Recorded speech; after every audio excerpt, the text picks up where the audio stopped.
یار میں اب ایک حدیث مبارکہ اور سنیے اور صحابہ کرام کا عقیدہ دیکھیے کیا تھا. لوگ کہتے ہیں کہ نہیں وہ تو حضور کی خدمت میں نے کہا کہ سنو، جو شرک ہوتا ہے نا وہ ہر حال میں شرک ہوتا ہے. وہ زندے سے کرو تب بھی شرک ہوگا، وہ انتقال کے بعد کرو تب بھی شرک ہوگا.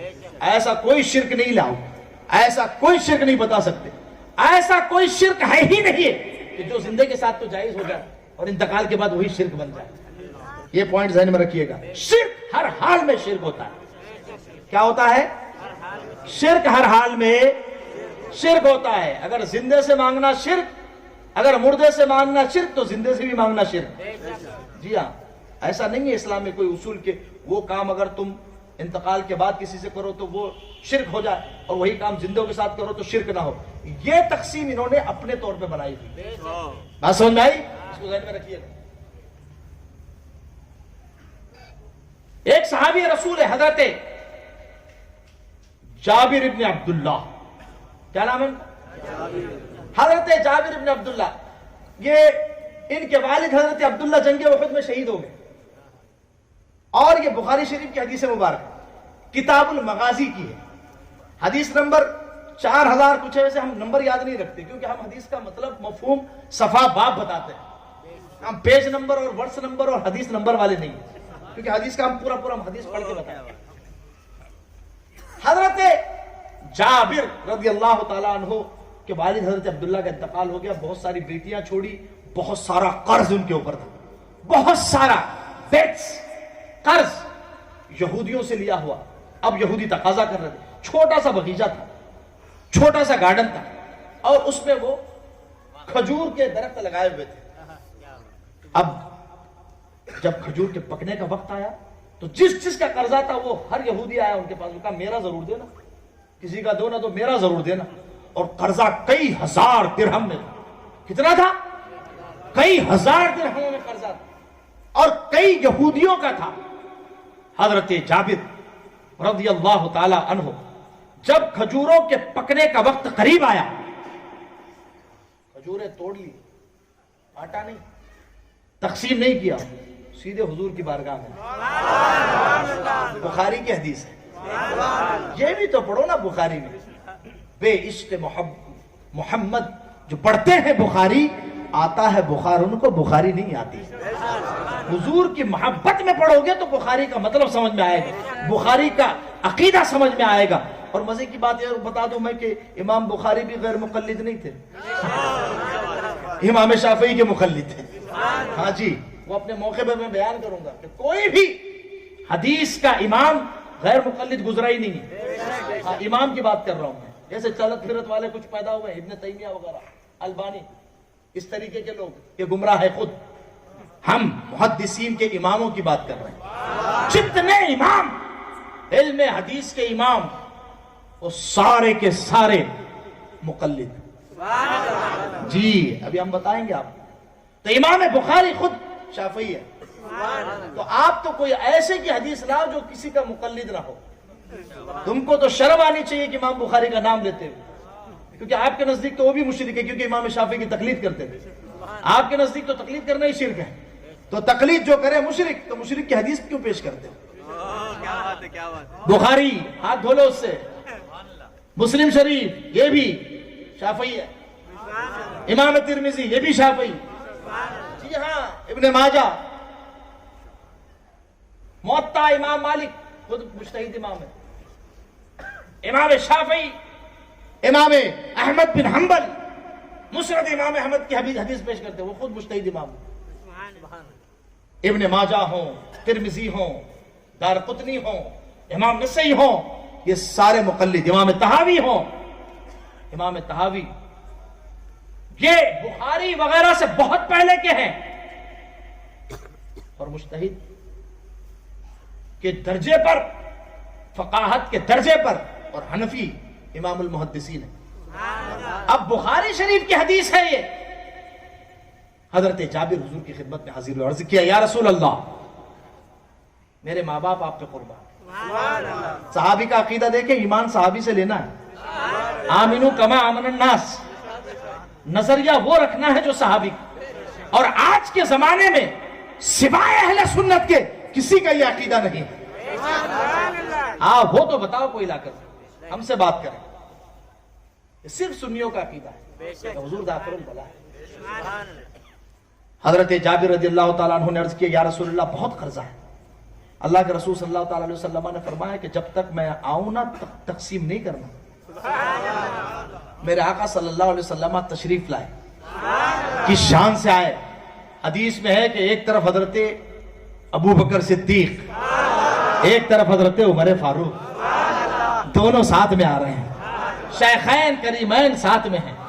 اللہ اللہ محبوب رب عرش ہے اس سبز قبا میں, پہلو میں جلوہ گاہ عتیق و عمر کی ہے, سعدین کا قران ہے پہلو ہے ماہ میں, جھرمٹ کیے ہیں تارے تجلی قمر کی.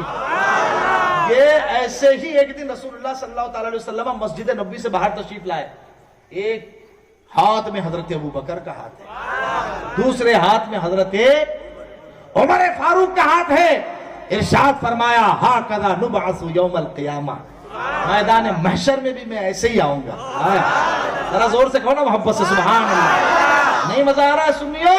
الحمدللہ ہم تو شیخین کو بھی دیکھیں گے, اور وہی شان, وہی عظمت, وہ پروٹوکول جو امام الانبیاء کو ملے گا ساتھ میں ہونے کی وجہ سے شیخین کو بھی ملے گا. اسی شان سے یہ دونوں آئیں گے ساتھ میں. کیا بات ہے, یہ شیخین کی شان ہے. یہ افضل البشر بعد الانبیاء بالتحقیق حضرت ابو بکر صدیق اور اس کے بعد حضرت عمر فاروق. یہ اہل سنت کا عقیدہ یاد رکھیے گا. ہاں آج کل طرح طرح کے مینڈکیوں کو بھی نزلہ ہوا ہے جی, جو کہتے ہیں کہ یہ پہلے وہ پہلے. میں نے کہا مولا علی کہتے ہیں کہ پہلے ابو بکر ہیں, دوسرے عمر ہیں, تیسرے عثمان ہیں. جن کو مولا علی اپنا امام مانے, اگر سچے مولائی ہوتے تو مانتے. پتا چلا تم ڈرامے باز ہو, سچے مولائی بھی وہی ہے جو اعلی حضرت کے شہدائی. بات سمجھ میں آ رہی ہے؟ جی جی جی, ایک ایک تیر نہیں, ایک ایک بھالا ہے یہ عزیزو. الحمدللہ اسی لیے ہم نے کہا کہ سنی ہی, زور سے بولو, سنی ہی عقیدہ سنو. صحابی رسول آئے, عرض کیا یا رسول اللہ کرم فرمائے. رسول اللہ تشریف لائے, شیخین کریمین ساتھ میں ہیں. آنے کے بعد سرکار تشریف فرما ہوئے. کہاں جلوہ بار ہوئے؟ سرکار پورے ڈھیر پر تشریف فرما ہو گئے. آپ بیٹھ جاؤ, کھانے کے گلے پر بے ادبی ہے نا, لیکن حضور بیٹھے تو برکت ہی برکت ہے. کھجوروں کے ڈھیر پر تشریف فرمایا, سرکار وہی دعا مانگے. آپ کا بیٹھنا اور ہے, ہمارا بیٹھنا اور ہے, رسول کا بیٹھنا اور ہے. ارے ان کا بیٹھنا بے مثل و بے مثال ہے. ارے ان کا چلنا بے مثل و بے مثال ہے. ان کی کسی ادا کی کوئی مثال ہی نہیں. ایسا کہاں سے لاؤں کہ تجھ سا کہوں.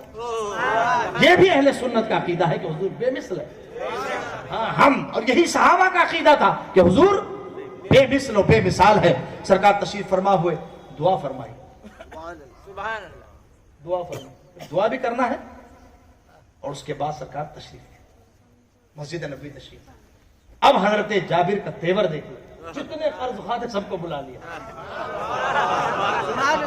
عقیدہ عقیدہ عقیدہ تھا نا, عقیدہ تھا, اس لیے تو سب کو بلا لیا. سب کو کافی ہونے والا ہے. کیا تھا یہ؟ عقیدہ تھا. عقیدہ صحابی سے لے, صحابی کا عقیدہ. اب جتنے قرض خواہ تھے سب کو تھیلے بھر بھر کے دے رہے. سبحان اللہ. تمہارا کتنا تھیلا؟ کہا اتنا. اتنے درہم باقی تھے. کہا اتنے درہم, اتنے تھیلے بدتے لے جا. تیرے کتنے تھیلے؟ کہا اتنے درہم کے اتنے تھیلے. اتنے ہزار درہم کے اتنے ہزار تھیلے. اتنے تھیلے لے جا بھر. جتنا قرضہ تھا سارے قرض داروں کا سب قرضہ ادا کر دیا. پھر کھجور کے غلے کی طرف مسکراتے ہوئے دیکھتے ہیں, لگتا ہے پہلے سے کم ہے یا زیادہ ہے, سمجھ میں ایک بھی کھجور کم نہیں نظر آ رہی تھی. تردد میں پڑ گئے, پہلے سے کم ہے یا بڑھ گئی ہے. سبحان اللہ سبحان اللہ. اب دیکھیے صحابی کا عقیدہ. بخاری شریف سے پیش کر رہا ہوں, نیچے سے نہیں, کوئی دوسری کتاب نہیں. حالانکہ صحیح حدیثیں دوسری بھی کتابوں میں ہیں, صرف بخاری میں صحیح حدیثیں نہیں ہیں, یہ یاد رکھیے گا اصول. اور صرف صحیح ستہ میں صحیح حدیثیں نہیں ہیں, دوسری کتابوں میں بھی لاکھوں حدیثیں ہیں جو صحیح ہے، اور بخاری مسلم صحیح ستہ میں بھی بہت سارے حدیث ضعیف ہے. اس کو ذہن میں رکھیے گا. دھوکہ نہ کھانا. ابھی ہم بتاتے ہیں کہ حدیث کس کے کہنے پر مانی جائے گی اور کس کے کہنے پر چھوڑی جائے گی، یہ ہم بعد میں بتاتے ہیں. پہلے عقیدہ بتا رہے ہیں. عقیدے کے بعد میں پھر دوسرے اعمال پر بھی ہم گفتگو کریں گے، نظریے پہ بھی گفتگو کریں گے. اور بات کا مرحلہ ہے اب صحابی رسول کا عقیدہ دیکھیں. وہ آ کر کے رسول اللہ صلی اللہ تعالی علیہ وسلم کی خدمت میں دوبارہ حاضر ہوئے. حاضر ہونے کے بعد میں اور پورا ماجرا سنایا، سارا واقعہ بتایا کہ یا رسول اللہ آپ تشریف لے گئے تو اس کے بعد ایسا ایسا ہوا، وہ آئے، ہم نے سب کا بھر کے پورا کر دیا. اور اس کے بعد ہم نے دیکھا غلہ جیسے کہ ویسا. اب رسول اللہ صلی اللہ تعالی علیہ وسلم نے بھی ایک نعرہ بلند کیا. آپ نے بھی جب ہم نے کہا کہ سارے قرض خواہوں کا قرض ادا ہو گیا، آپ نے ایک نعرہ بلند کیا، سبحان اللہ. رسول اللہ نے ایک نعرہ بلند کیا. وہ نعرہ کیا تھا؟ اشہد انی رسول اللہ، میں گواہی دیتا ہوں کہ میں اللہ کا رسول ہوں. کیا مطلب تھا اس کا؟ اس کا مطلب یہ تھا میں عام انسان نہیں ہوں. میں جب آ گیا تھا تو مسئلہ حل ہونا ہی تھا. میں تو مصیبتوں کو ٹھالنے، میں تو پریشانیوں کو دور کرنے والا ہوں. میرے آقا صلی اللہ تعالی علیہ وسلم نے نعرہ بلند کیا. عزیز دوستو، میرے پیارو، یہ ایک چیز میں آپ سے یہاں پوچھنا چاہتا ہوں. اب میں نے جب حدیث شروع کی تھی، جب حضرت جابر ابن عبداللہ کے قرض کے بارے میں نے آپ کو بتایا، غلہ انہوں نے جو ہے کھجور کے ایک جگہ کر لیا، جمع کر لیا. جتنے یہاں موجود ہیں سب کے دماغ میں یہی چل رہا تھا کہ اب حضور تشریف لائے ہیں تو مسئلہ حل ہونا ہے. کس کس کے دماغ میں یہی نتیجہ آ رہا تھا؟ آپ ہاتھ اٹھا کے بتائیں مجھے. جتنے دماغ میں یہ چل رہا تھا کہ اب حضور آئے ہیں تو مسئلہ. اس کا مطلب یہ آپ کا بھی وہی عقیدہ جو حضرت جابر کا. تو یہاں پر الحمدللہ سارے سنی.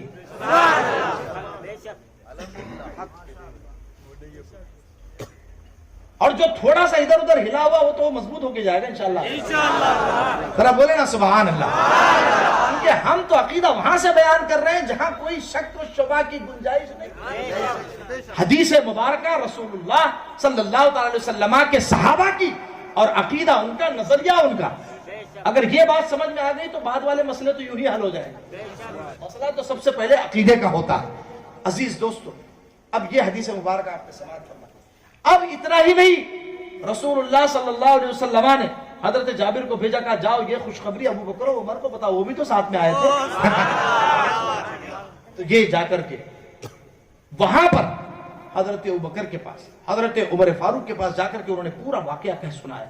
اور واقعہ بتانے کے بعد انہوں نے بھی یہی کہا، ہمیں تو پتا تھا کہ رسول اللہ تشریف لے آئے ہیں تو مسئلہ حل ہونا ہی ہے. تو ابو بکر صدیق کا بھی وہی عقیدہ ہے، عمر فاروق کا بھی وہی عقیدہ ہے. مولا علی کی بات کہیں سبحان اللہ. ارے ہم علی والے ہیں، ارے محبت سے کہو یا علی، نعرہ حیدری، نعرہ تحقیق، حق چار اللہ، نعرہ رسالت.